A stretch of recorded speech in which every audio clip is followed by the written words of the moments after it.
ప్రియమైన క్రైస్తవ సోదరులందరికీ కూడా ప్రభు అయిన క్రీస్తు పేరిట వందనాలు తెలియజేస్తున్నానండి. ఈరోజు బాధాకరమైనటువంటి విషయాన్ని ఇలా మీ ముందు చెప్పడానికి చాలా చింతిస్తున్నాం అనుకోవాలి ప్రియులారా. క్రైస్తవ సమాజానికి తెలియపరచాలనుకొని మీ ముందు ఇలా ఈ వీడియో చేయడం జరుగుతుంది ప్రియులారా. ఇప్పుడే మరి అభినయ దర్శన్ మీకు అందరికీ తెలుసు. గత నెల మన గిరిజన ప్రాంతం ఈ అరకు పాడేరు ప్రాంతాల్లో వచ్చి దేవుని పక్షాన గలమెత్తే ఒక మంచి గొంతుక అభినయ దర్శన్ అని చెప్పాలి.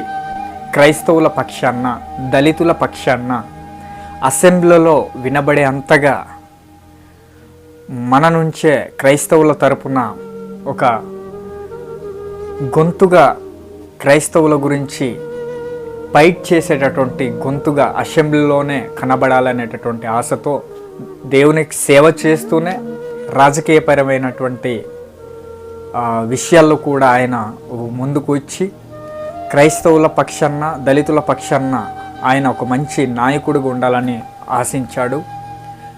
ప్రియులారా, చాలామంది దండుగులు ఆయన్ను వెంటాడి, తన కారుని వెంటాడి దుర్మార్గంగా కొట్టడం ఈ రోజుల్లో మన వీడియోలు చూస్తుంటే చాలా బాధాకరమైనటువంటి విషయమే.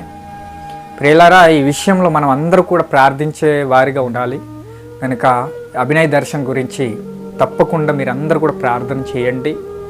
ఆయన మరలా కోలుకొని తన సేవా కార్యక్రమాన్ని మరి జరిగించలాగిన మనం అందరూ కూడా ప్రార్థన చేద్దాం. ఆ రోజుల్లో కూడా ప్రవీణ్ ప్రగడాల అనే గారిని ఇలాగే కొట్టి చంపారనుకోవాలి. ఈ వీడియోల ద్వారా మనం చూస్తున్నాం.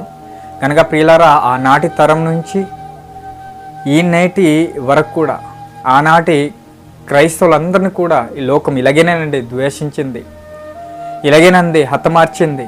ఏంటంటే క్రైస్తవులందరినీ ఇలాగేనండి హింసించింది, ఇలాగేనండి హింసిస్తూ వచ్చింది క్రైస్తవులందరినీ. గనక చూడండి, మంచి చెప్పడానికి వచ్చిన యేసుక్రీస్తు ప్రభుల వారునే శిలువ వేసింది ఈ లోకం. కనుక క్రైస్తవులను కూడా, మంచి చెప్పేటటువంటి వారిని కూడా ఇలాగేనండి హింసిస్తుంది. కనుక అలాంటి హింసల్లో మన దినదిన అభివృద్ధి చెందాలి. అందుకనే యేసుక్రీస్తు ప్రభుల వారు కూడా ఒక మాట చెప్పారండి.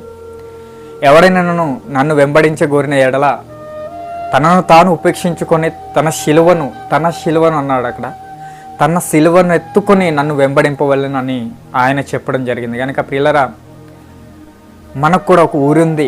మన శిలువను మనమే ఎత్తుకొని ఆయన వెంబడించాలి.